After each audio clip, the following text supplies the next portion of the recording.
મારું નામ દિવ્યા પટેલ છે. હું કરજણથી આવું છું, બરોડાથી. અને બંને પગમાં મને પેન હતો અને હું ચાલી નથી શકતી જરા પણ નહીં. અને જ્યારથી મને ખબર પડી કે મને આ બંને પગમાં બંને ઘોડા ચેન્જ કરાવવાના છે ને હિપ રિપ્લેસમેન્ટ કરાવવાની છે, મને બધા ડૉક્ટરે કીધું હતું કે તમે ચાલી નહીં શકો, કે અમે ગેરંટી નહીં લઈએ. અને હું કિરણ હોસ્પિટલમાં આવી ઓનલાઈન સર્ચ કરીને, એના રિવ્યૂ જોઈને, અને ત્યાં નિધિશ પટેલ ડૉક્ટર છે એમની મેં સલાહ લીધી ને એમની ત્યાં અમે આવ્યા. પછી એમણે મને કીધું કે તમે સર્જરીના બીજા દિવસે તમે ચાલી શકશો. પછી મેં કીધું કે સાચકમાં હું ચાલી શકીશ? તો કે હા, તમે ચાલી શકશો. તો સર્જરીના સેકન્ડ ડેથી જ એમને મને વોક કરાવ્યું, વોકરથી બંને પગમાં મારી હિપ રિપ્લેસમેન્ટ કરાવ્યું છે, ડ્યુઅલ મોબિલિટી. અને હવે હું 1 મંથ થઈ ગયો છે, હું સારી રીતે રિકવર થઈને વોક કરી શકું છું, ચાલી શકું છું, બધું કરી શકું છું.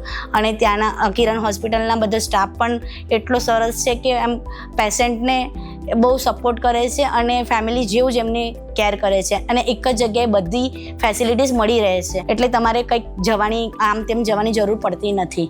જો તમને આ તકલીફ હોય તો તમે અહીંયા આવી શકો છો અને સારવાર લઈ શકો છો. Thank you Kiran hospital and thank you Nidhish Patel.